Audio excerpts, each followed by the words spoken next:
Long time ago, tribes from all over the world came together for a gathering.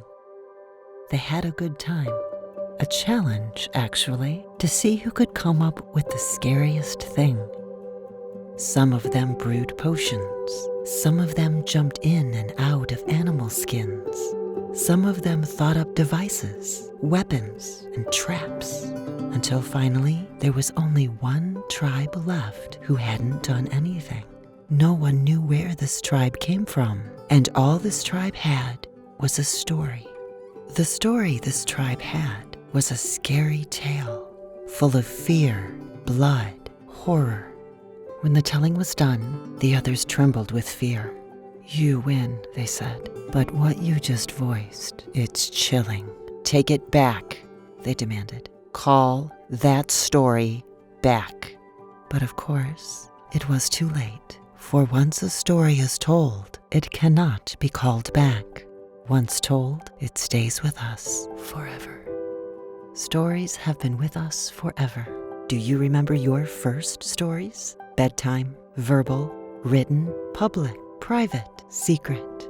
Telling stories is like singing, like sports, like dancing, like music. When we hear good stories, two changes occur in our brains: neurological and chemical. When we hear straight facts, two areas of our brains light up. But when we listen to stories, neural activity increases 5-fold. At the chemical level, when we hear stories, our brains release oxytocin, the bonding hormone that causes us to really care about the people involved. This neurological and chemical stimulation is why sometimes we treat our favorite fictional characters as real people. Why sharing personal stories is the fastest way to bond with strangers, and why storytelling can be a tool to encourage behavioral change. Every event, every experience, every picture tells a story. Stories are not only a way to communicate and understand reality, they can also inspire collective and even transformative action. People can connect with each other through stories and place adaptation to climate change and disaster risk reduction into their own context. When responding to disasters and adapting to climate change, stories help us to make sense of our experiences. They help us to bring together the diversity of voices, knowledge, and perceptions. Extreme weather events like the heat waves that have hit Europe in July 2019 perfectly exemplify how much our perception of the same issue can differ.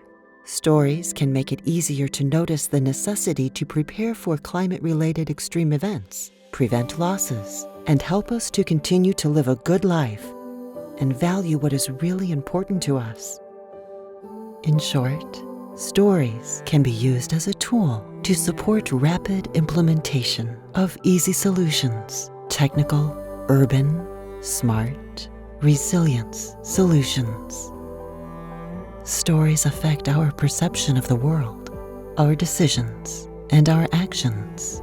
Stories can touch us, move us, and inspire us to act. Have you ever thought about using stories in your work?